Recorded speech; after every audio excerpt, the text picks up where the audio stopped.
Greetings and bienvenue to the Sage's Domain. Today, I implore you to accompany me as we explore the 9 realms of the Norse world through Santa Monica's prized jewel, God of War 2018. I've had God of War 2018 since late 2019. Whilst I'd never had the privilege of playing the previous God of War games, I have watched plenty of lore summaries and playthroughs. During my first 3 playthroughs of God of War 2018, I followed the broad strokes of the story, but my mid-teens brain was more focused on the spectacle.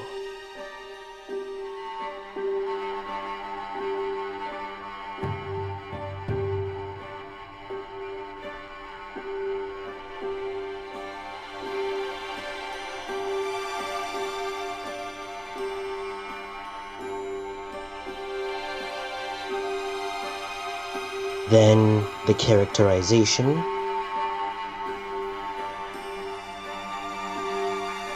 and world building.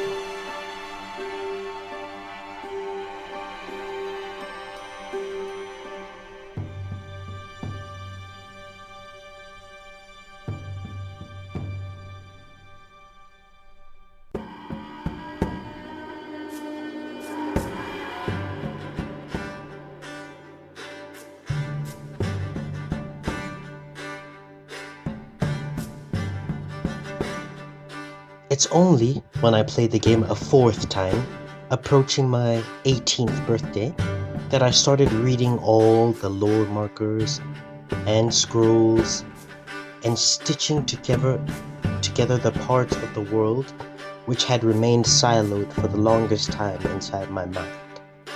And then, in my first year of university, I started breaking down each cutscene and dialogue exchange. In this video, I'll go on a rant about my journey with God of War 2018. This video is not a definitive take on the game. It is just a reflection of the growth of my own interpretations of the story as I got older. Starting off, I will discuss the main characters. I really appreciate how this game is perfect for both those unfamiliar with Kratos, as well as it is for those who know his tale. I mean, that is the purpose of a soft reboot. It's just that this game does it so well. Playing it as an unfamiliar, you pilot Kratos, yet you perceive him and the world through Atreus' eyes. Even those unfamiliar with Norse mythology have been accommodated through journal entries and incessant questions born of Atreus' understandable adolescent curiosity. Most blind players, upon witnessing Kratos' spurts of rage and constant disappointment towards his son's mistake, assume him to be cold and sparing with his love. However, to those who know his story, and in subsequent playthroughs for those who don't, it quickly becomes clear that Kratos has been deeply hurt in the past and loses his composure whenever he sees the beginnings of those same failures in his son's actions. His vitriol is his misguided form of love, his way of expressing hope for a better future for his son. This can all be summed up in one of his most iconic lines. I'm sorry. Do not be sorry. Be better. Atreus is in mourning throughout the game, as he's lost the one person who cared to prioritize his feelings over his safety. His mother's love and wisdom passed on through her edification of him in his father's stead can be felt in his every action. Kratos perceives this, he admires it even, but he believes that preparing his son for the world's cruelty is more important than encouraging his kindness. Having been stuck in a small corner of the wild woods his whole life, Atreus relies on Kratos to guide them at the start of the journey. Kratos and Atreus' relationship is shown to the player quite well during the linear sections within the first 3 to 4 hours of the game, it becomes clear that Atreus is eager to prove himself to his father, but misinterprets his father's lessons, believing his father wants him to become an unempathetic killer. You said people might try and rob us. I'll kill them if they try. I'm not afraid. If we encounter men, you will stay out of it. Kratos is also eager to connect with his son, but he often forgets that Atreus is not a Spartan under his command. He does not realize that foregoing physical contact and not calling Atreus by his name both sow seeds of resentment rather than instilling discipline as intended. In the novelization of the game story, we get more into both characters' heads. There's this one paragraph describing the scene where Kratos makes Atreus kill the deer. In this scene, Atreus thinks that his father, holding his hands, is Kratos comforting him. This is quickly refuted as Kratos moves Atreus' hands to stab the deer. Kratos believed emotional vulnerability would only become a detriment to his focus, that he needs to protect them both. When we get to the open world sections of the game, after receiving the Witch's Compass, Kratos' hermit ways come back to haunt him. Because he chose not to wander from the wild woods, he enabled his unfamiliarity with Midgard to become prolonged. This is when Atreus' knowledge he learned from his mother becomes their guide. Atreus, too, is unfamiliar with the vast realms they visit, but his knowledge and his ingenuity give the both of them a good enough picture of the dangers they will soon encounter. Through this exchange of lore Kratos previously thought was useless, Kratos comes to acknowledge Atreus' utility beyond combat. And the two of them develop a new kind of trust. For a long time. Who do you think carved the face in the mountain? You would know better than I. Thanks. Next, I will discuss side characters and parallels. On the two's journey to spread Faye's ashes, they encounter many enemies, out for their flesh or souls. But Atreus' optimism allows them to find friends as well. But not everyone is bad. Mother always said to be open to those who can help. All the friends we meet are eventually paired with one another in a relationship which parallels a different aspect of Atreus and Kratos'. The first and my favorite pair is the Hrælzyr brothers. The Azure Vulgarian Brock and the Pale Misopho Sindri have a back and forth using Leviathan axe upgrades rather than their words. The two legendary blacksmiths quarrel seemingly over nothing, yet it is eventually revealed that their regret for having crafted Mjolnir for the Aesir was expressed as resentment toward the works born of their union. Through the Hrælzyr brothers' brief signs of concern for one another, as well as their reunion, we learn that it is never too late to repair. Something what broke. It is a lesson to Kratos that sharing his secrets with Atreus would certainly make him see Kratos in a different light, but their bond would eventually regrow into something better for it. The second friend we make on our journey is the Witch of the Woods, later revealed to be the Vanir goddess of fertility and war, Freya. When we find Freya, she is a hermit, isolated in her woods, much like Kratos and his family were alone in the wild woods. Unlike Kratos and Atreus, Freya is accompanied by a menagerie of magical friends. Nonetheless, she is lonely, demonstrated by her eagerness to help others when they come her way. Even though you shot my friend, yes. Where must we go? To a realm beyond your own.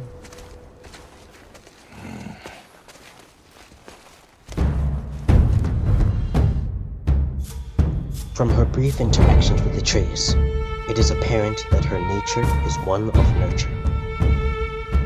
Nonetheless, it is a shock when she is later revealed to be the mother of the first big foe in the game, the god of beauty turned jaded hunter, Balder. Wishing to protect her son from a prophesied death, Freya curses an adult Balder, granting him invulnerability to all threats, Physical or magical. at the cost of all physical sensation. Thereafter, Balder cuts ties with her, and Freya was exiled to Midgard by Odin, forced to ponder her mistake for an indefinite amount of time. Though Freya acknowledges she was in the wrong, she continues to allow her overprotective nature to guide her actions.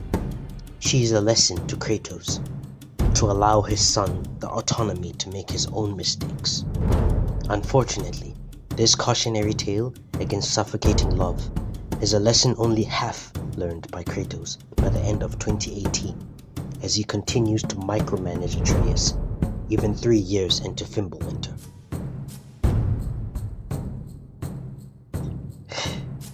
The next friend the boys make on their journey is the ambassador to both the gods and giants, the quote-unquote smartest man alive, Mimir. We liberate him from Odin's leafy ligature and give him a home on our waste. As the world becomes too strange for even Atreus' knowledge to carry us through the obscurity, Mimir's breathless counsel gives us new perspective to incomplete lore interpretations. Through his stories, we learn mostly about the giants and the infinitely imaginative torture inflicted upon their kind by Thor and Odin. Mimir, in an effort to mitigate the suffering caused by Odin, would give Odin's destructive hand guidance through carefully curated counsel. However, when Odin discovers the truth of Mimir's betrayal, he gives him a punishment worse than death. If she fails, he will be dead. He tortures me, you know. Every day, brother. Odin himself sees to it personally, and believe me, there is no end to his creativity. Every single day. This isn't living. This is a lesson to Kratos that when heavy secrets are revealed by external forces, resentment is inevitable. This, however, is a lesson Kratos knows all too well. A lesson he would heed if he only reflected on the hurt that the Greek pantheon caused him all those years ago. The last relationship whose dynamic is a lesson hoping to be learned by Kratos is that of Thor and his sons. Growing up, Magni and Modi were beaten for every little mistake they made. A parenting style Thor learned from his father. Kratos at first does not pity the two brothers, believing that their actions as adults should be dissociated from their upbringing. However, it is impossible for him to ignore the power of nurture when he sees a beaten Modi close to death, having received a beating from his own father, Thor. Thor! Blame me! Me! For what you did to Magni. My own father called me a coward. Looks like he did more than that. Move it! Magni and Modi are a lesson to Kratos that discipline too must be tempered. Next, we discuss lore and world building. Another aspect of the game I did not fully appreciate during my first 2 or 3 playthroughs was the way the lore and world building were presented. The lore of the 9 realms is presented to us mainly in 5 mediums. I will list these sources of lore in order of their prevalence to the average audience member, starting with Atreus' journal entries.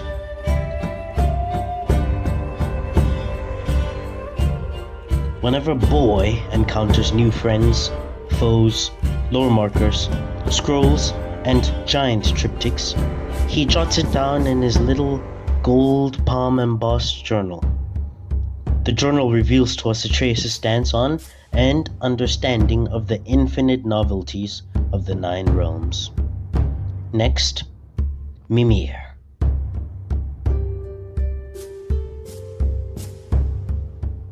When Mimir becomes one of the lads, he fills the quiet moments riding the boat or using mystic gateways with his own expansions of the lore, prompted by Atreus' youthful inquisitiveness.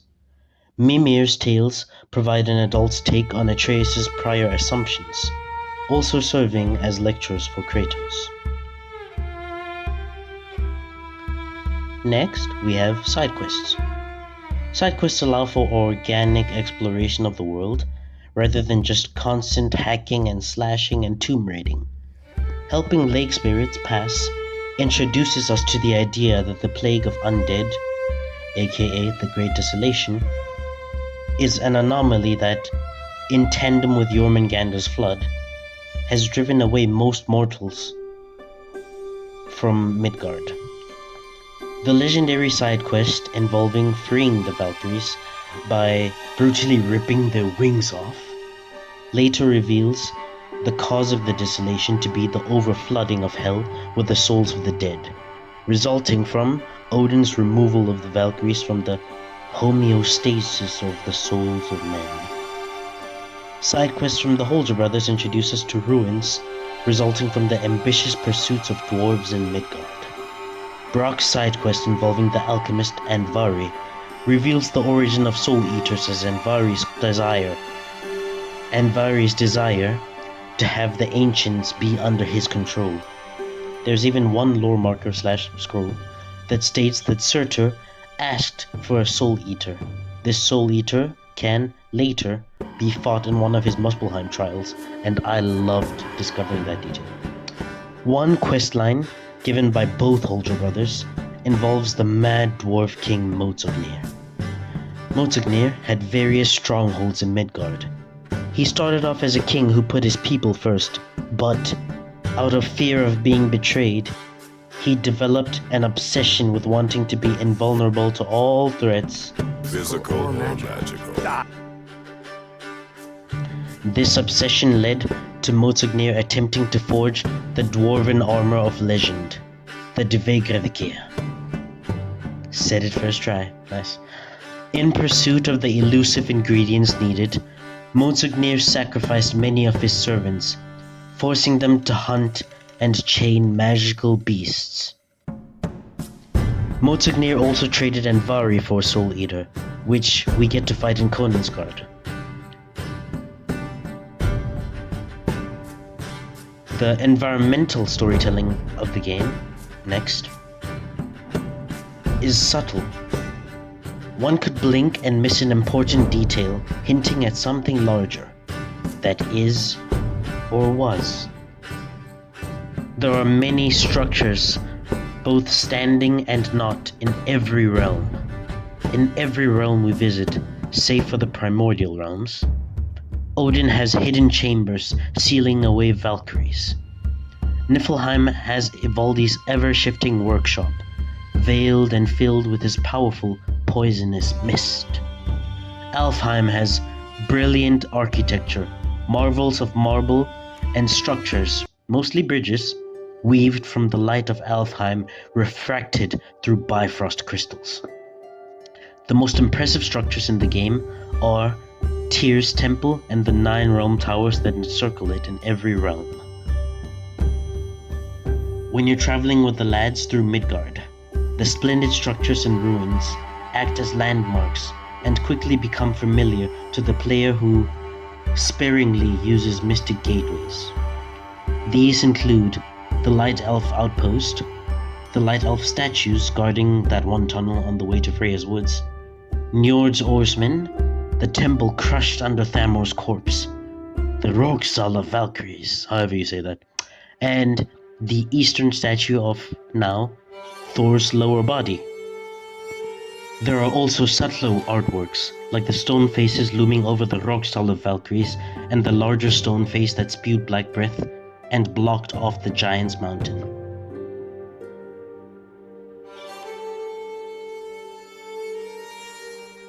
Now, for the detail I was 100% blind to during my first couple of playthroughs, the music of God of War 2018.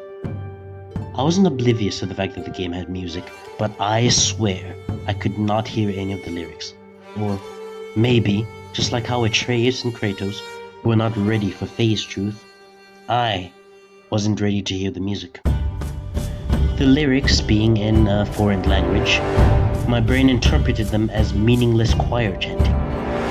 When I started looking deeper into the game's production on my fourth playthrough, I discovered Bear McCreary and translations of the Icelandic lyrics of the themes he had made for the characters.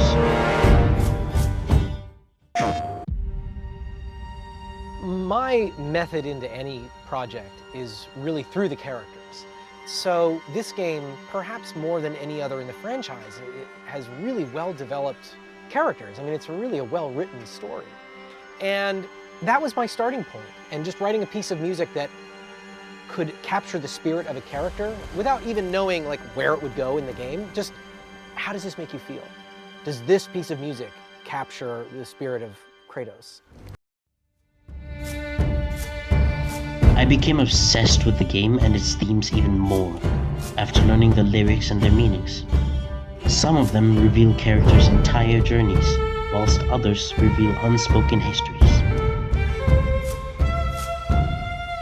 Kratos' theme reveals how his secrets of his past will create trials in his son's future. It is just the first three notes of the tune, just kind of on a loop. So it just feels very stern. The way that like a stern father would say to his son over and over and over again, the same thing. I think there's an element of that in the Kratos theme. The fact that I could distill down to those three notes. It meant that if he walks into a scene or he takes the upper hand, if he does anything, Kratos he's here. He's taking command, you know? Lullaby of the Giants sings about the Yetnar not fitting in anywhere and being forced into exile by those who coveted their gifts of prophecy. Hrælzyr's theme sings about the signs of her arrival, the suffering she causes, and how no one has ever lived to tell her tale. The Valkyries' theme sings about their sworn duty to guide the souls of men, which they have been unable to do thanks to Odin's desire to control them. And lastly, Faye's theme sings her wishes for her son and husband on their journey, with the beautiful refrain, "Follow my path, follow my love," also alluding to her markings she left behind everywhere. As the game develops, I really start to mess with it. This theme that could be masculine and stern and powerful and big and brassy could also be vulnerable and emotional, and that hearing those notes triggers your memories of all the other times you've heard it. And my hope is that it guides you, along with the other 3 or 4 themes that I use as much, if not more, that it guides you through the experience of the game. A couple of our characters, we really learn some exciting things about them, to say the least. And their themes start off one way and evolve into a totally different thing. So that's why thematic writing for me is really useful. And I think more than in any other game I've ever scored, I got to really lean into threading all these different themes throughout the cinematics and throughout the gameplay. And it was a really special experience.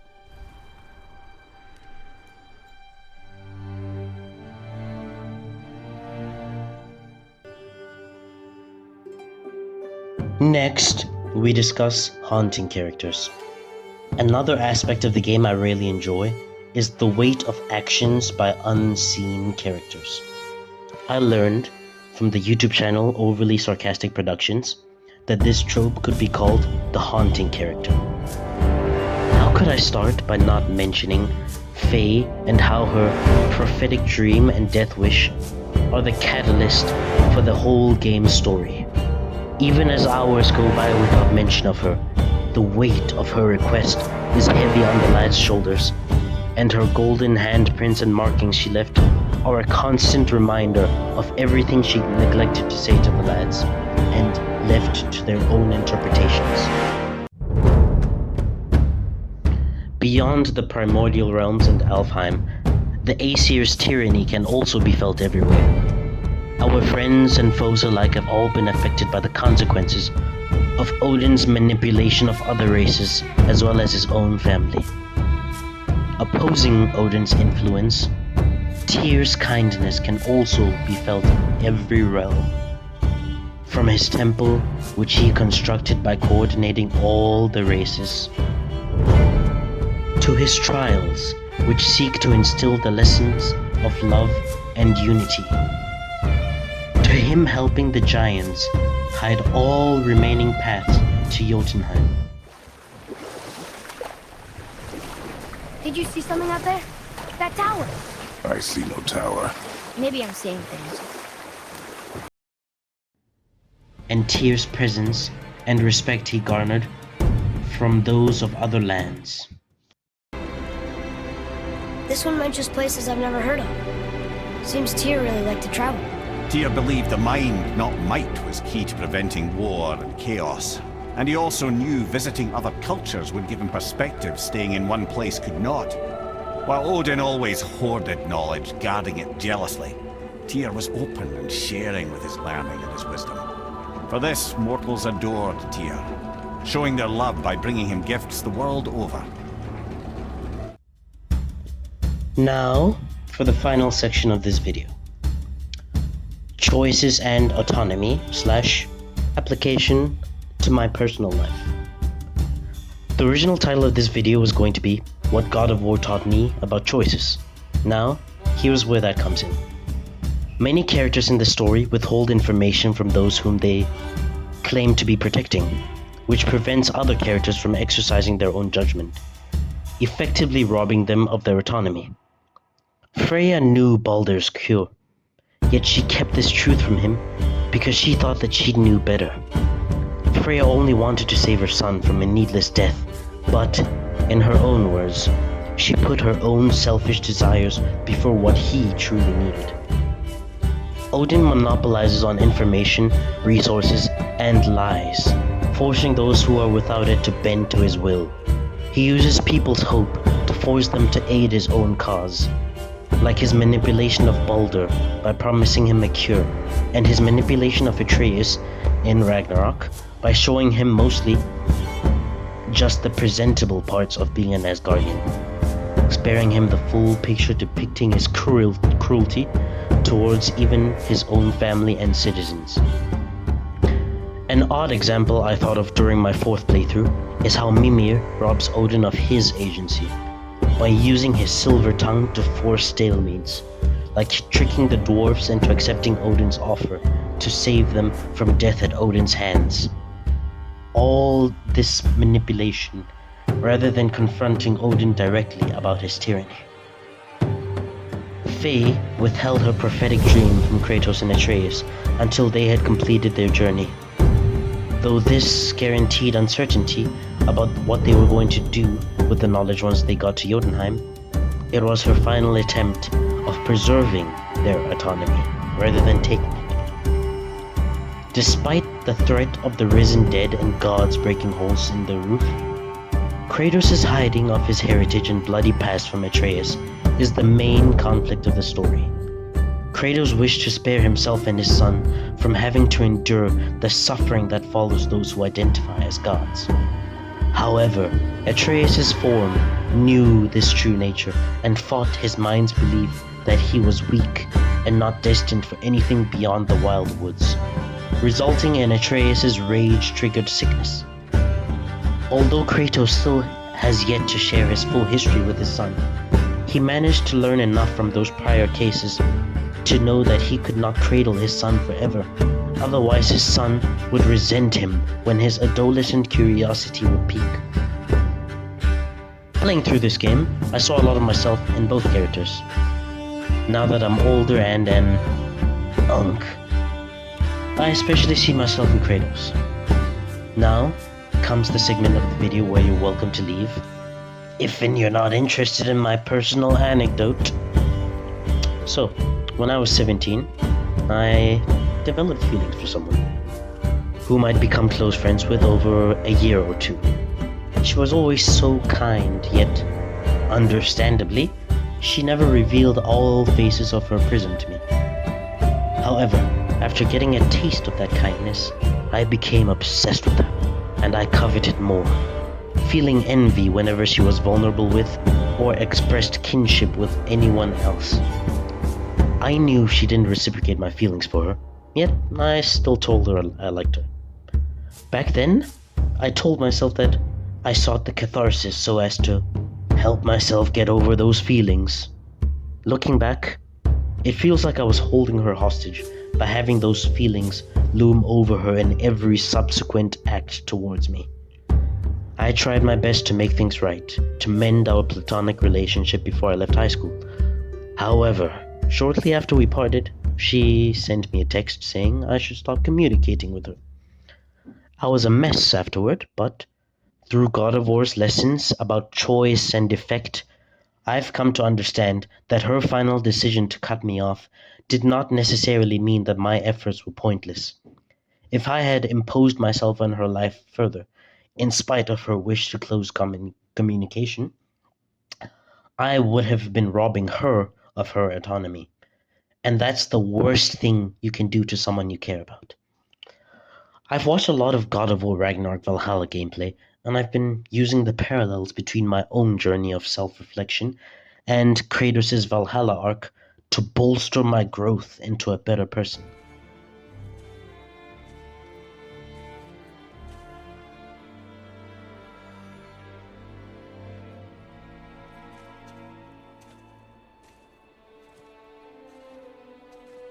Well, guess we're the bad guys now. In her eyes, yes. But she could never make that choice.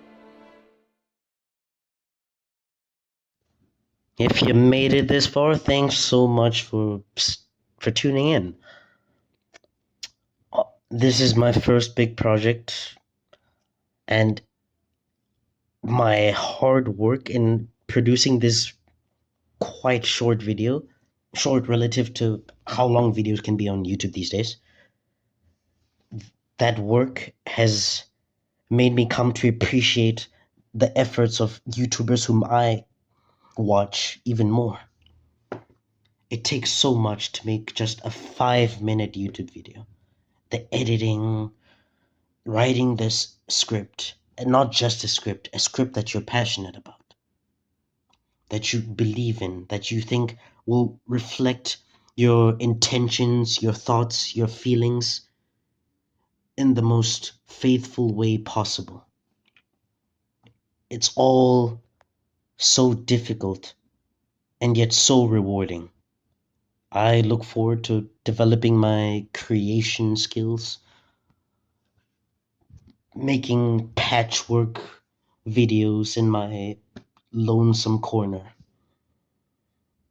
I hope at the end of this journey, however long it will be, I'll be able to look back and think, I'm really glad I did that, you know? Look forward to more, though my nature is that of consistent inconsistency.